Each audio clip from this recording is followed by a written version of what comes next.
Bom dia, meus irmãos, é bom nós estarmos juntos nesse domingo, cultuando ao Senhor, louvando esse Deus tão poderoso, esse Deus tão bondoso para conosco. Espero que realmente essa semana você tenha passado uma semana bem debaixo da graça do Senhor. Espero que realmente você e sua família estejam desfrutando dessa companhia um do outro e principalmente desse momento onde você pode aproveitar para estar junto daqueles que você ama tanto, que é a sua família. Espero que realmente o Senhor Deus tenha cuidado da sua saúde, tenha cuidado das suas necessidades nessa semana. Meus irmãos, eu gostaria de ler com vocês, para começarmos essa manhã, o Salmo de número 40, a partir do verso 4. Nós conhecemos muito bem esse Salmo a partir do verso 1, mas a partir do verso 4 é uma declaração de Davi muito especial, muito bonita. Salmo 40, a partir do verso 4, diz o seguinte: Como é feliz o homem que põe no Senhor a sua confiança e não vai atrás dos orgulhosos, dos que se afastam para seguir deuses falsos. Ó Senhor meu Deus, quantas maravilhas tens feito! Não se pode relatar os planos que preparaste para nós. Eu queria proclamá-los e anunciá-los, mas são por demais numerosos. Sacrifício e oferta não pediste, mas abristes os meus ouvidos. Holocaustos e ofertas pelo pecado não exigiste. Então eu disse, estou aqui. No livro está escrito a meu respeito. Tenho grande alegria em fazer a tua vontade, ó meu Deus. A tua lei está no fundo do meu coração. Como é feliz o homem que põe a sua confiança no Senhor. É esse intuito que eu gostaria que você pensasse nessa manhã, que você acordasse ou que você despertasse todos os dias, realmente alegre em colocar a sua confiança nesse Deus que é poderoso, nesse Deus que ouve, quando a gente pode olhar no primeiro verso desse Salmo, aquele Deus que atende quando nós estamos passando por alguma dificuldade. Meu irmão, que realmente esse Deus seja presente na sua vida, que esse Deus seja aquele que o conduz em meio a toda essa situação adversa que nós estamos passando. Como é gostoso tê-los conosco nessa manhã. Como é gostoso saber que a nossa igreja está se reunindo, as pessoas da nossa igreja estão compartilhando, estão realmente interagindo umas com as outras. É muito bom nós sabermos disso. Meus irmãos, eu gostaria de orar com você nessa manhã. Gostaria de começarmos esse nosso culto em oração. E logo após essa oração, nós estaremos ouvindo uma música pela Larissa e a Letícia, Brilha Jesus.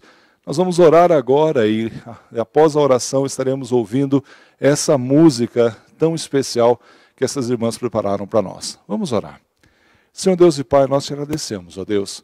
Nós te louvamos, ó Pai, porque podemos confiar no Senhor, ó Deus, e podemos depender, ó Pai, do Senhor, porque o Senhor é um Deus tão maravilhoso, ó Pai, tão poderoso, que tem nos guardado, Senhor, com tanto carinho, Senhor Deus, com tanto cuidado, Pai.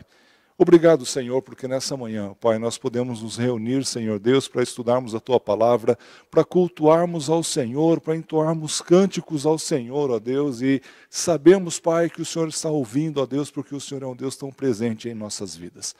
Obrigado, Senhor, pela confiança, ó Pai, que temos em saber que as Tuas promessas, ó Deus, não falham, ó Pai, que a Tua Palavra, Senhor, ela não vacila, ó Pai, como nós fazemos, como a nossa fé muitas vezes faz.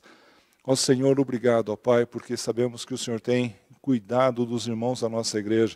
Sabemos, ó Deus, que o Senhor tem preservado, ó Deus, a vida dos nossos irmãos.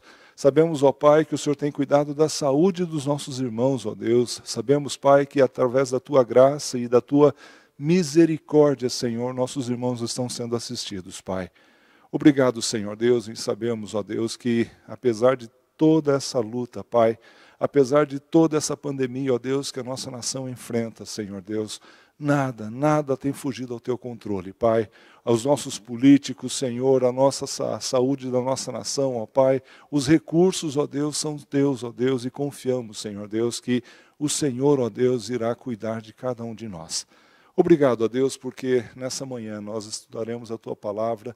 Obrigado, ó Deus, porque nessa manhã, ó Deus, nós podemos nos achegar diante da Tua presença, ó Deus, e queremos pedir nesse momento, ó Pai, que o Senhor receba esse culto. Que o Senhor fale ao nosso coração nessa manhã. Que o Senhor, ó Deus, fale, ó Pai, de uma forma especial a cada um de nós e nos desafie, ó Deus, a entendermos, ó Pai, a Tua Palavra, Senhor Deus, e principalmente Que o Senhor nos ajude, ó Deus, a colocá-la em prática, Pai. O Senhor sabe o quão difícil muitas vezes é nós obedecermos, ó Deus, e quão difícil é, Senhor, nós aplicarmos, ó Deus, as Tuas verdades em nossas vidas. Mas, Pai, nós queremos pedir, ó Deus, que o Senhor fale conosco nessa manhã. Fala conosco, ó Deus, agora através desse cântico, Pai, através das músicas que entoaremos, Senhor. E fala conosco também, ó Pai, através da Tua palavra. Nós te agradecemos, ó Deus, e oramos assim em nome de Jesus. Amém. Vamos ouvir agora o cântico, então, Brilha Jesus.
Meus irmãos, nós estamos estudando a carta de Paulo aos Efésios, capítulo 3 de carta de Paulo aos Efésios. Na semana passada nós vimos um pouco daquilo que Cristo fez para nós como indivíduos, aquilo que Cristo fez para nós como igreja, como povo, sendo incluídos nas promessas de Deus que Ele havia feito ao povo judeu no passado, e também a forma como Ele desses dois povos fez uma só igreja, um só povo, com o intuito de adorá-lo, com o intuito de proclamar a sua vontade, proclamar a sua verdade. Hoje nós estaremos estudando a partir do capítulo 3, do verso 1 até o verso 7. Mas, na verdade, esse texto, esse pedaço, esse trecho da carta de Paulo aos Efésios, do verso 2 até o verso 13, parece que faz parte de um adendo, de um apêndice que Paulo fala nessa carta. Porque, na verdade, o verso 1 é o início da oração dele pelos crentes ali, pelos santos. E a partir do verso 2, então, parece que ele muda um pouquinho o foco da sua oração, ele discorre sobre dois assuntos, ou uma série de assuntos ali, e aí no verso 14, novamente, ele volta a orar por aqueles santos. Então nós vamos ver esse trecho da palavra do Senhor, de Paulo, ali aos Efésios, no capítulo 3. Nós vamos estar estudando hoje do verso 1 até o verso 7, da carta de Paulo aos Efésios. E assim diz o texto de Efésios, capítulo 3, do verso 1 até o verso 7. Por essa razão oro, eu, Paulo, prisioneiro de Cristo Jesus, em favor de vocês, gentios. Certamente vocês ouviram falar da responsabilidade imposta a mim em favor de vocês pela graça de Deus. Isso é, o mistério que me foi dado a conhecer por revelação, como já lhes escrevi em poucas palavras. Ao lerem isso, vocês poderão entender a minha compreensão do mistério de Cristo. Esse mistério não foi dado a conhecer aos homens de outras gerações, mas agora foi revelado pelo Espírito aos santos apóstolos e profetas de Deus, significando que, mediante o Evangelho, os gentios são co-herdeiros com Israel, membros do mesmo corpo e coparticipantes da promessa em Cristo Jesus. Desse Evangelho me tornei ministro pelo dom da graça de Deus, a mim concedida pela operação do seu poder. É um texto bem interessante esse de Paulo escrevendo aos Efésios, e na verdade ele volta novamente com um assunto recorrente que ele tem tratado, mas nós não vamos estar vendo os pormenores desse assunto, porque nós já ouvimos na semana passada. Mas eu gostaria de chamar a atenção para algumas coisas que esse texto nos oferece, algumas instruções, ou na verdade alguns exemplos que Paulo tem, que ele deixa transparecer nesse texto, que eu creio serem muito importantes para nós, indivíduos, para nós, membros da igreja. A primeira coisa que nós percebemos quando Paulo está escrevendo essa carta, logo no verso 1, é a maneira como Paulo se enxerga diante da situação que ele está vivendo. Paulo diz que ele é prisioneiro de Cristo Jesus. Muitas vezes a gente tem escutado Paulo dizer isso, algumas vezes em algumas outras cartas nós temos percebido Paulo usando essa mesma expressão, prisioneiro do Senhor, prisioneiro de Jesus. Mas o que é que isso pode significar? O que isso tem a ver com a situação que Paulo vivia? Lembra que Paulo era prisioneiro de Roma.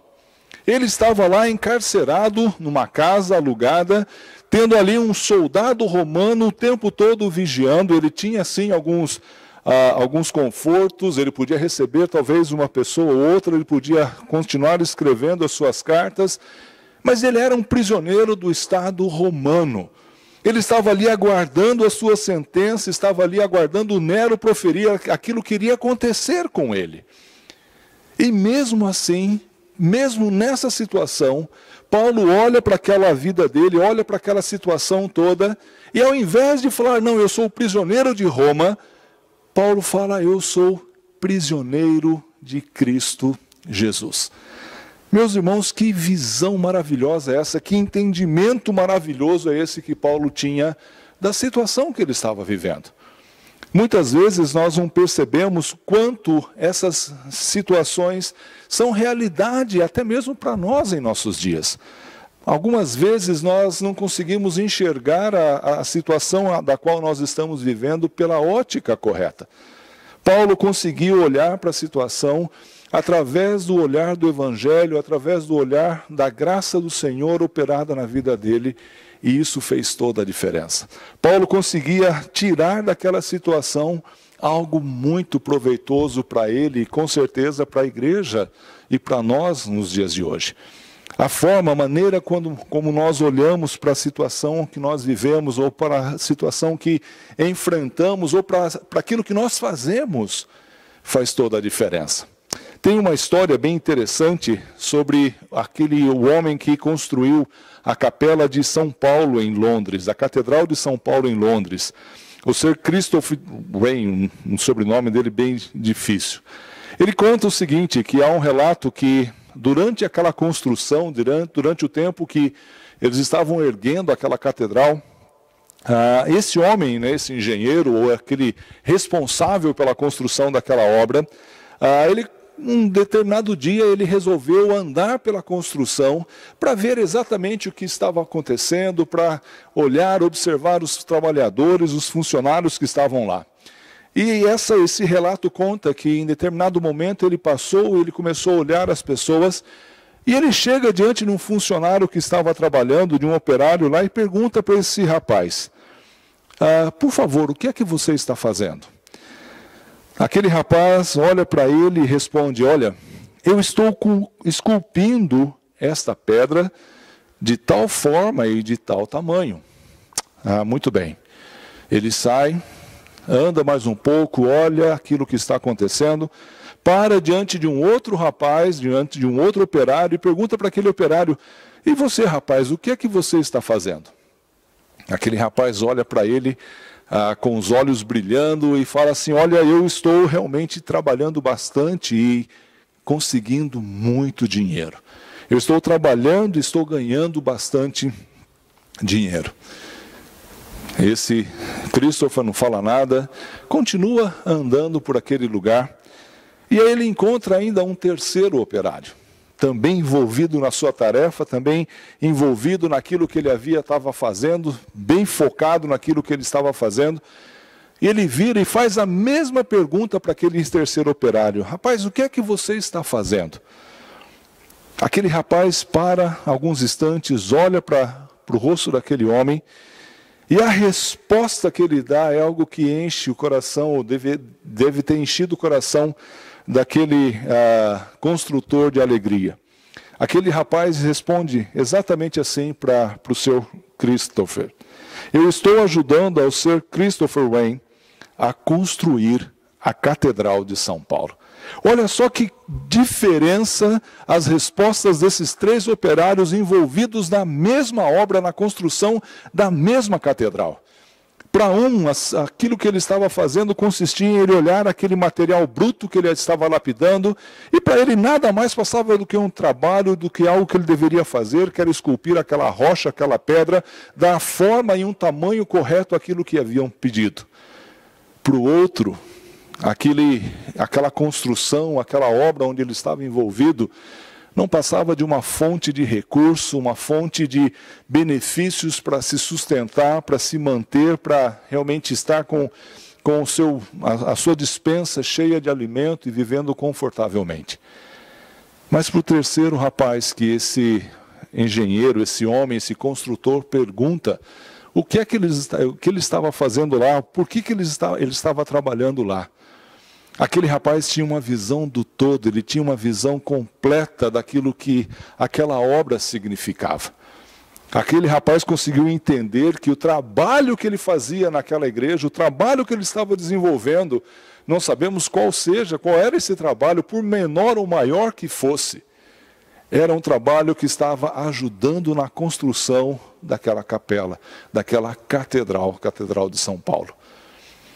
Que coisa impressionante é a nossa visão daquilo que nós estamos fazendo. Será que nós conseguimos olhar para as mesmas situações e termos uma perspectiva correta, uma perspectiva diferente daquilo que nós estamos fazendo? Talvez isso impactou Paulo, e o Evangelho impactou Paulo de tal forma que ele conseguia enxergar mesmo a situação da prisão por uma ótica da presença do Senhor. Não era Roma quem estava carcerando Paulo, não era Nero quem estava colocando Paulo prisioneiro, mas Paulo se achava prisioneiro de Jesus, porque ele tinha consciência de que ele estava lá para ajudar a construir aquilo que Cristo estava fazendo. através do seu sofrimento, através das suas lutas, através das cadeias. Para Paulo não importava, porque Paulo tinha consciência de que o trabalho dele era para crescimento do Evangelho. Que coisa deliciosa, que coisa boa é isso. Talvez é por isso, por essa visão que Paulo tinha, ele podia falar como ele fala em Filipenses, no capítulo 4, do verso 11 ao verso 13, um texto bem conhecido e que muitas vezes nós temos tanta dificuldade de vivê-lo. Paulo lá em Filipenses, no capítulo 4, quando ele está agradecendo à igreja, as ofertas que a igreja tinha mandado, os recursos que aquela igreja havia mandado para ele, Paulo diz o seguinte: não estou dizendo isso porque esteja necessitado, pois aprendi a adaptar-me a toda e qualquer circunstância. Sei o que é passar necessidade e sei também o que é ter fartura. Aprendi o segredo de viver contente em toda e qualquer situação. Seja bem alimentado, seja com fome, tendo muito ou passando necessidade, porque tudo posso naquele que me fortalece. Que coisa deliciosa, que coisa maravilhosa é você saber que o Senhor Deus tem cuidado, o Senhor Deus tem levado a nossa vida a todas as circunstâncias para a honra e glória dele. Mas algumas vezes nós temos uma dificuldade enorme de olhar a situação pela perspectiva de Deus, de como eu estou servindo, de como eu estou contribuindo para o crescimento da igreja. Essa é a ideia que Paulo está falando aqui. Ele está orando pelos crentes, ele começa essa frase, ele começa esse capítulo para orar pelos santos, para que eles não desanimassem. E aí ele para um pouquinho e ele começa a relembrar, ele começa a conversar com aquelas pessoas sobre aquilo que Deus havia feito por ele. É o que nós vemos a partir do verso 2, a forma como Paulo foi transformado por Jesus. Essa visão de Paulo, essa percepção de Paulo sobre o cativeiro, sobre ele ser um prisioneiro de Jesus e não de Roma, é fruto do mover de Deus na vida dele. É fruto da transformação que Cristo fez na vida de Paulo. Quando nós olhamos do verso 2 ao verso 6, a gente pode perceber que Paulo discorre sobre aquilo que era um mistério de Jesus.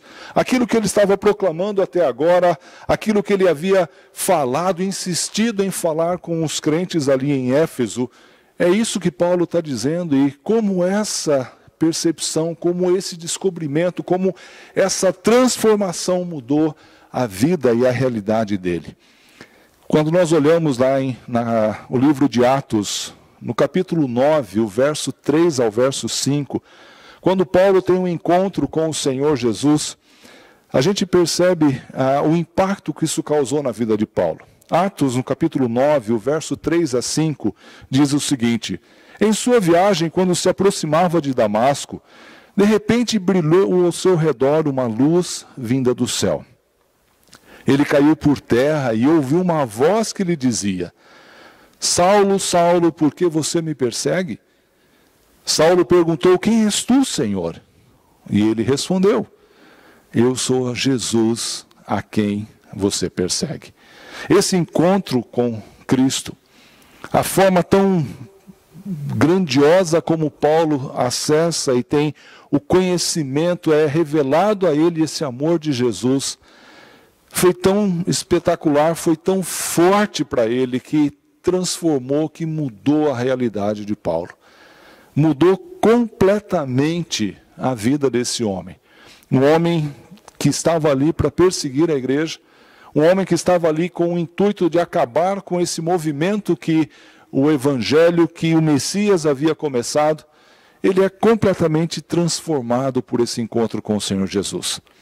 Do verso 13 ao 16, desse mesmo capítulo 9 de Atos, a gente pode ver o relato quando Ananias responde ao Senhor. Respondeu Ananias: Senhor, tenho ouvido muita coisa a respeito desse homem e de todo o mal que ele tem causado aos teus santos em Jerusalém. Ele chegou aqui com a autorização dos chefes dos sacerdotes para prender todos os que invocam o teu nome. Mas o Senhor disse a Ananias: vá, este homem é meu instrumento escolhido para levar o meu nome perante os gentios e seus reis, e perante todo o povo de Israel. mostrarei a ele o quanto deve sofrer pelo meu nome. Meus irmãos, essa transformação de Jesus, ela é poderosa para mudar a vida de qualquer um. Qualquer pessoa, por mais complicada que seja, por qualquer intenção ruim que tenha, essa transformação que Cristo faz é uma transformação completa. E essa transformação que Paulo experimentou, ele diz aqui no verso 2, certamente vocês ouviram falar, do capítulo 3 de Efésios, vocês ouviram falar da responsabilidade imposta a mim em favor de vocês, pela graça de Deus. É essa responsabilidade a qual Paulo estava dizendo que ele seria um homem escolhido, um instrumento escolhido para levar o meu nome entre os gentios e os reis e todo o povo de Israel. Como pôde Paulo perceber, como Paulo descobriu essa tremenda graça do Senhor e como isso impactou a vida dele. Como isso transformou a maneira como Paulo enxergava o mundo, como ele via a igreja do Senhor Jesus. Na própria carta de Paulo, no capítulo 2, o verso 17 ao 19, Paulo ele resume o Evangelho, ele resume a situação que ele está descrevendo aqui de uma forma bem bonita. Ele fala, ele veio e anunciou a paz a vocês. Ele, Jesus, veio e anunciou a paz a vocês, que estavam longe, e paz aos que estavam perto. Pois por meio dele, tanto nós, como vocês, temos acesso ao Pai por um só Espírito. Portanto, vocês já não são estrangeiros nem forasteiros, mas concidadãos dos santos e membros da família de Deus. Paulo era um perseguidor da igreja, um judeu que tinha um orgulho enorme da situação que ele era, da posição que ele tinha e do zelo que ele tinha pela lei do Senhor. Mas o Evangelho transformou a vida dele, o Evangelho transformou a maneira como Paulo enxergava, o Evangelho deu uma nova perspectiva para Paulo e ele não somente entendeu que esse poder transformador do Senhor foi capaz de mudar a vida dele, como também o chamou, o trouxe para perto, para que ele fosse alguém que anunciasse o Evangelho. Paulo ele foi chamado para trabalhar agora por esse Evangelho. Nós podemos ver isso no verso 2 e no verso 7 desse capítulo 3. Ele fala que, no capítulo verso 2, ele está dizendo que vocês ouviram falar da responsabilidade imposta a mim. Ou seja, quando Ananias fala o Senhor conversa com Ananias e fala, esse homem é um instrumento escolhido, é meu instrumento escolhido. E no verso 7, o próprio Paulo fala, deste evangelho me tornei ministro pelo dom da graça de Deus a mim concedida pela operação do seu poder. Paulo se torna então servo do Senhor pelo dom da graça de Deus concedida a ele. Isso é algo que transformou a vida do apóstolo Paulo. O entendimento de que agora ele não era mais dono de si. O entendimento de que agora ele era um prisioneiro do Senhor Jesus, não só no sentido de que ele estava ali preso e não tinha liberdade, mas ele se fez prisioneiro de Cristo, ele se fez prisioneiro então por aquele que entregou a própria vida por ele. Que perspectiva diferente, que perspectiva tão grandiosa de Paulo. Saber que esse evangelho, que essa graça que uma vez alcançou a vida dele, o transformou numa pessoa completamente diferente, com valores completamente diferentes do que ele tinha. Isso é algo que chama atenção e que impacta a nossa vida. E as implicações dessa graça, as implicações dessa transformação na vida de Paulo, nesse texto que nós estamos olhando, são coisas bem latentes que nós podemos ver aqui na vida de Paulo. Esse evangelho que Paulo ouviu, esse evangelho que fora revelado para ele de uma forma tão sobrenatural, era algo que ele não poderia guardar para si. Olha o que diz o verso 3 e 4. Isto é, o mistério que me foi dado a conhecer por revelação, Como lhes já escrevi em poucas palavras, ao lerem isso vocês poderão entender a minha compreensão desse mistério de Cristo. Quando esse evangelho transformou Paulo, ele queria sair para falar. Ele queria sair para testemunhar aquilo que Deus havia feito na vida dele. A forma como o encontro impactou, o encontro com Jesus impactou a vida dele. Fez dele alguém que não conseguia guardar para si algo tão maravilhoso. Fez com que ele olhasse para a vida dele e ele entendesse que o propósito da vida dele era trabalhar para que todas as pessoas, para que todos conhecessem esse evangelho e pudessem ter essa oportunidade de ser transformado por esse evangelho. Na verdade, esse encontro que Paulo teve com o Senhor Jesus o transformou num canal de graça para os gentios. Olha o verso 5. Esse mistério não foi dado a conhecer dos homens de outras gerações, mas agora foi revelado pelo Espírito aos santos apóstolos e profetas de Deus. Paulo, um apóstolo de Jesus. Paulo, um prisioneiro do Senhor Jesus, que agora tem a disposição de fazer tudo o tempo todo, trabalhar incansavelmente para que essa graça do Senhor Jesus fosse conhecida por todos os homens. Para que esse evangelho que transformou a vida dele fosse levado aos confins da terra, para que todas as pessoas conhecessem e tivessem a oportunidade de serem transformadas também. Olha lá o que ele diz lá em Romanos, no capítulo 15, o verso 15 e 16. A respeito de alguns assuntos, eu lhes escrevi com toda a franqueza, como para fazê-los lembrar-se novamente deles, por causa da graça que Deus me deu, de ser um ministro de Cristo para os gentios, com o dever sacerdotal de proclamar o evangelho de Deus, para que os gentios se tornem uma oferta aceitável a Deus, santificados pelo Espírito Santo. Paulo entende que a graça que ele havia recebido do Senhor fez esse homem um sacerdote para anunciar às pessoas, aos gentios, aqueles que não conheciam a graça do Senhor Jesus. Essa também é uma realidade na nossa vida.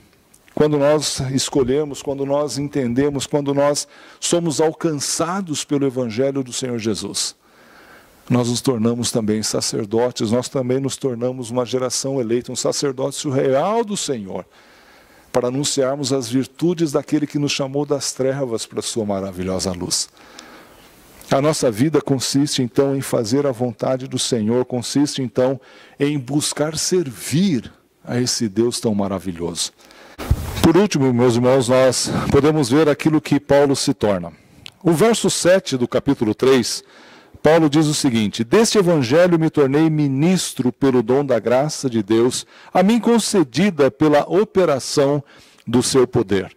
Paulo, ele consegue entender, ele consegue perceber realmente a posição dele, aquilo que ele se torna quando ele é alcançado pelo Senhor. A palavra que Paulo usa aqui para ministro é diáconos. Paulo, ele consegue então entender que a função dele, que ele deveria ser um servo do Senhor, para anunciar, para falar, para manifestar a glória do Senhor, a graça do Senhor aos gentios. Isso é algo tão fantástico, é algo tão gostoso, é algo tão empolgante para nós quando nós olhamos para a vida do apóstolo Paulo, é perceber que ele consegue então ver ou se sentir realmente um servo do Senhor. É por isso talvez que ele consiga se colocar como prisioneiro de Jesus. Ele olha para a situação dele, ele não se considera um prisioneiro no sentido de estar sendo acorrentado pelo Senhor, mas sim de que ele se coloca em posição de serviço, em posição de agradar somente aquele que é o seu mestre, aquele que é o dono da sua vida. Paulo, ele consegue ver isso de uma forma muito, muito espetacular.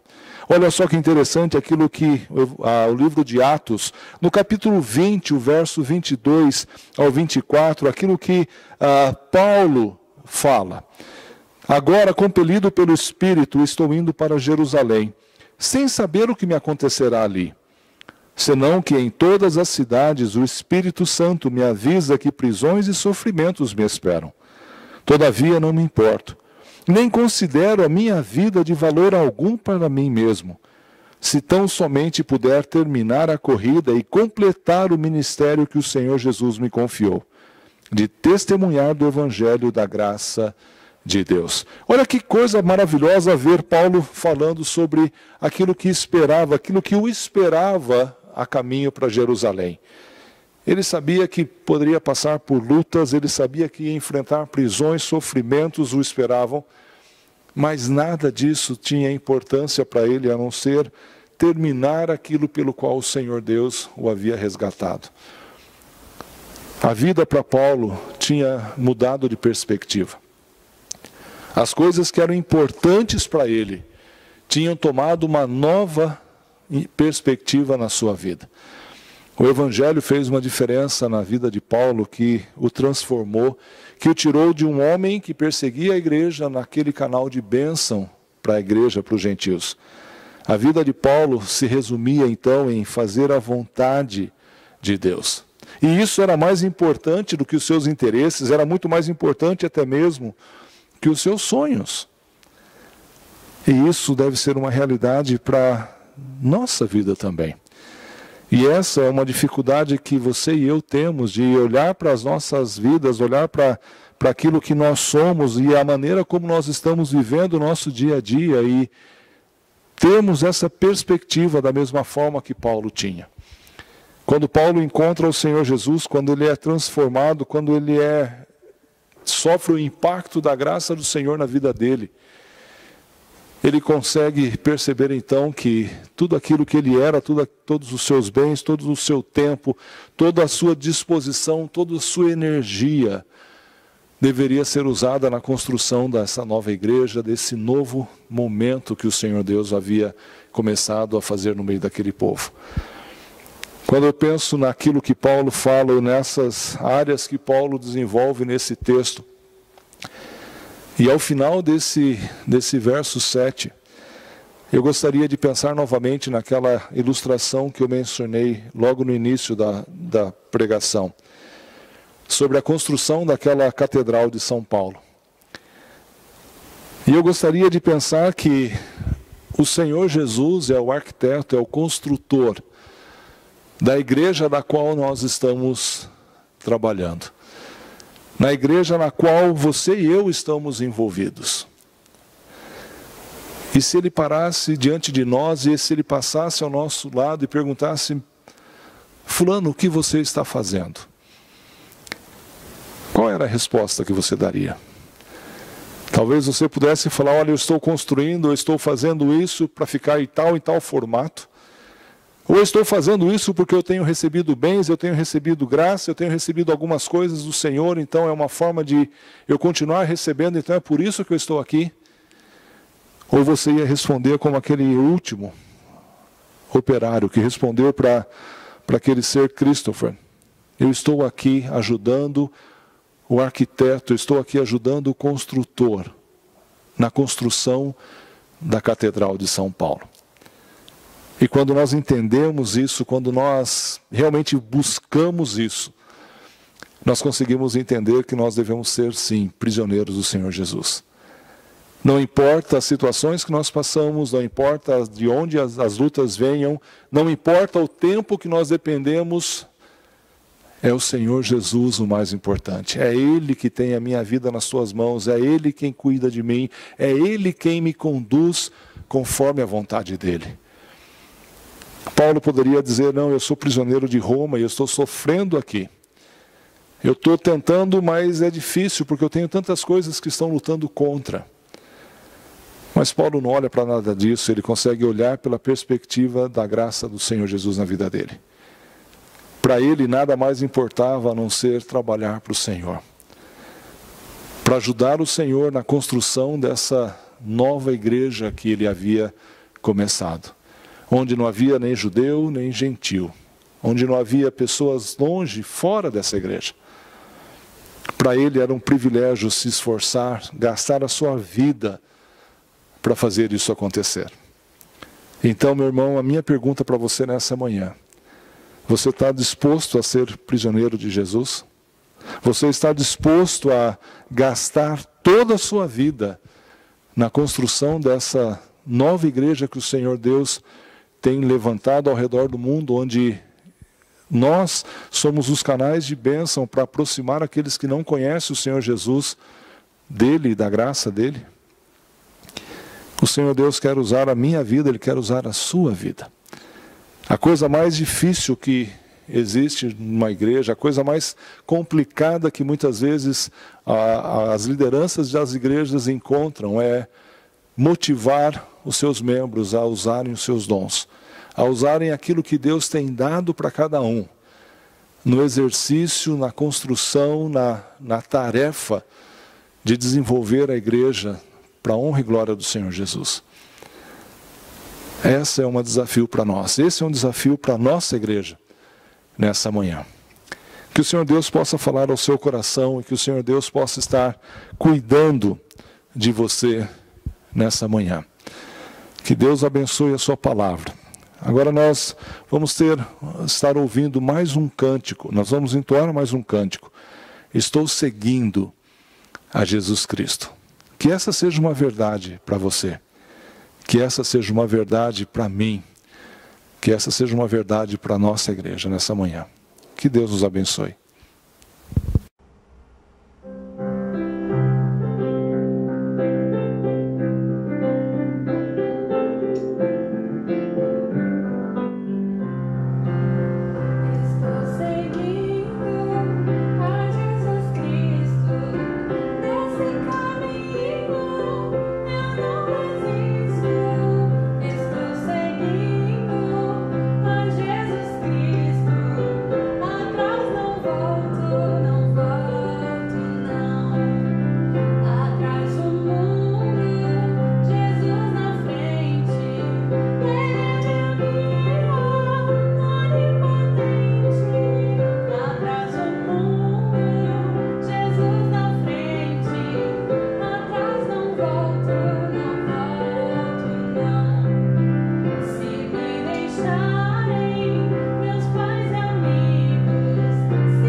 Meus irmãos, espero que você tenha participado, espero que você tenha gostado do culto dessa manhã. Espero também que você tenha sido desafiado pela palavra do Senhor, da maneira como eu fui desafiado. Espero que realmente o exemplo de Paulo, o exemplo desse homem de Deus que conseguiu ver a sua vida por uma perspectiva nova, por uma perspectiva que o Senhor Jesus colocou no coração dele no momento em que ele foi impactado, que ele foi transformado pelo Evangelho, também seja uma realidade para cada um de nós. Que aquilo que é importante para nós de verdade seja Cristo e a obra dele.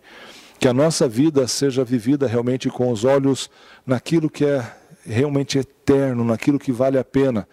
Que nós possamos caminhar nesse tempo, olhando para aquilo que vem ao nosso futuro.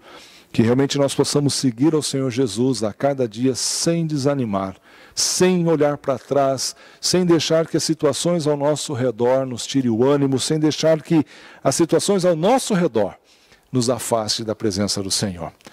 Que esse domingo realmente você possa estar junto daqueles que você ama, que nesse domingo você possa estar junto do Senhor, a quem nós amamos e a quem nós servimos.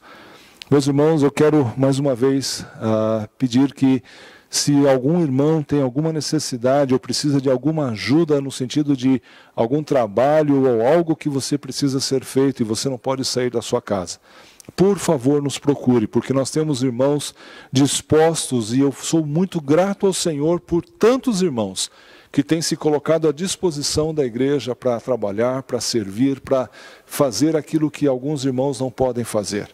Que realmente você possa buscar auxílio na igreja. Nós somos um corpo e nós queremos cuidar um do outro.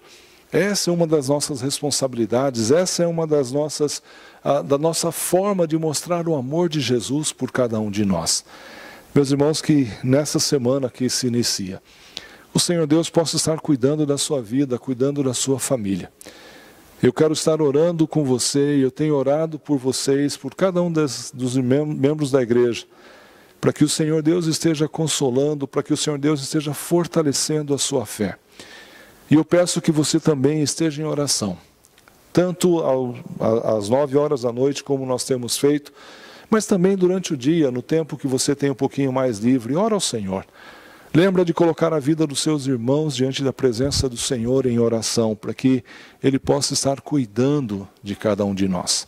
Só para dar a notícia, o irmão Frederico Schmidt, aquele irmão Frederico que mora ali em Guaianazes, com a graça do Senhor já está em casa, já está bem. Falei com a filha dele ontem, a Esther, então ele já está bem. Obrigado porque vocês oraram, obrigado porque vocês intercederam pela vida dele. Continue intercedendo pelos nossos irmãos, por cada um dos nossos irmãos. Continue colocando diante da presença do Senhor a nossa igreja. Continue participando das nossas igrejas, tanto nos cultos online, quanto na maneira de interagir como igreja. Que o Senhor Deus possa nos abençoar. Na próxima semana teremos novamente o nosso culto, às 9h30 da manhã e às quartas-feiras, às 8h30 da noite. Que o Senhor Deus nos abençoe. Eu vou estar orando agora a oração final, e logo após a oração final, nós estaremos ouvindo então o pós-lúdio pela Letícia. Vamos orar.